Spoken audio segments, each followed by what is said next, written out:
Argentine superstar Lionel মেসিকে তখন Neymar সম্পর্কে জিজ্ঞেস করা হয়, তিনি বলেন, কোনো সন্দেহ ছাড়াই নেইমার জুনিয়র বিশ্বসেরা এবং আমি তাকে মন থেকে খুব পছন্দ করি।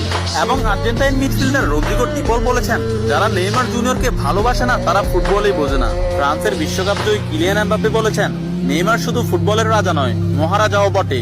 আর্জেন্টাইন গোলকিপার এমিলিয়ানো মার্টিনেজ বলেছেন, আমি নেইমার জুনিয়রের অনেক বড় ভক্ত।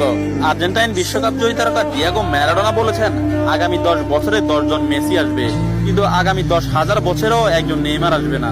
হল্যান্ড ও বার্সেলোনা স্ট্রাইকার রবার্ট লেভানডস্কি বলেছেন, নেইমারের মতো ফুটবলার জন্ম নিতে হলে আপনাকে 100 বছর অপেক্ষা করতে হবে। তাছাড়া ইংল্যান্ডের প্রিন্স ডেভিড বেকহাম বলেছেন, আজ পর্যন্ত এমন কোন ফুটবলার আমি দেখিনি যার ভেতর নেইমারের মতো ফুটবল আইকিউ আছে, এবং ফুটবলের ক্ষেত্রে কেউই নেইমারের লেভেলের নয়, সে দুর্দান্ত।